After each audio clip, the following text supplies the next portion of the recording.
les droits. Monsieur Christian, bonjour et bienvenue. Bonjour, monsieur le journaliste. Je suis content de partager votre plateau. Je salue en même temps les téléspectateurs qui nous suivent en ce moment, surtout en particulier les membres de l'ASBEL, les chômeurs à droit à la vie, que je suis coordonnateur national. Avec lui, nous allons essayer de parler de cet ASBEL, les chômeurs à droit à la vie, mais aussi il y a une activité qui est déjà en préparation pour ces samedis et ces dimanches, le 8 mars, une journée consacrée aux femmes. Mais aussi, nous allons essayer de parler de l'actualité. L'actualité reste dominée par les dialogues inclusifs demandés, mais aussi la sortie médiatique de Bahati Louebo qui a cassé tout. On doit en parler avec les coordonnateurs, mais d'abord, cher coordonnateur, pourquoi, qu'est-ce qui vous a motivé de mettre en place les chômeurs à droit à la vie? Merci, monsieur le journaliste. En fait, ce qui nous a motivé à mettre en place cette structure, cet ASBEL, c'est la souffrance de notre peuple. C'est l'abandon d'une classe ou d'une catégorie sociale de la population congolaise.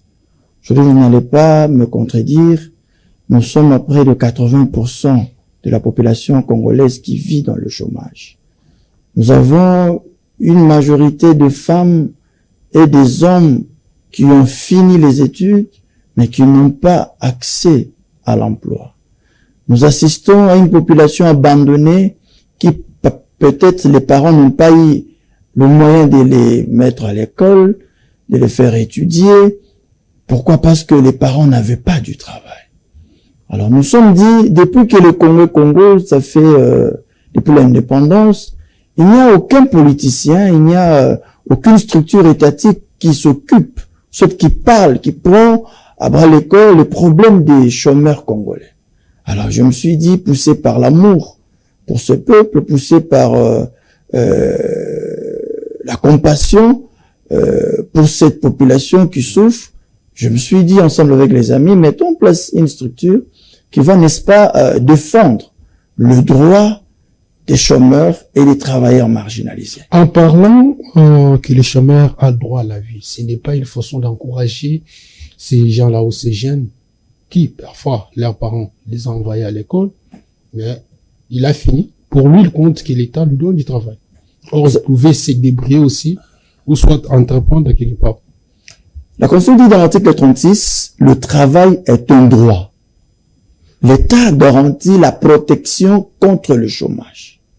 C'est-à-dire, travailler, c'est un devoir pour l'État de l'assurer pour sa population. C'est-à-dire, l'État doit donner du travail aux Congolais.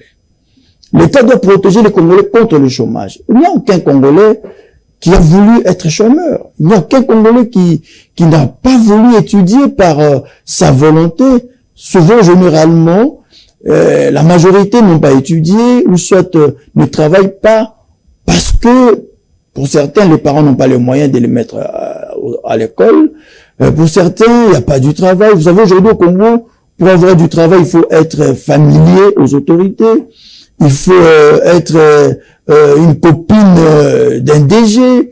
Il faut être dans un parti politique. Et surtout, même ceux qui sont dans des partis politiques, des fois, ils sont marginalisés. On prend les cousins, les nièces de l'autorité morale. On abandonne les militants qui se sont battus pour l'accession de leurs leaders aux affaires. Ils sont abandonnés comme ça. Donc, bref, il n'y a pas une bonne politique qui peut facilement donner du travail aux Congolais. Moi, en tant que coordonnateur, avec les amis de l'ASBEL, nous avons proposé à maintes reprises que l'État congolais, en attendant, parce que les autorités disent l'État n'est pas en mesure de donner à tous les Congolais du travail. Oui, ils peuvent avoir raison. Mais en attendant, pourquoi pas payer les chômeurs?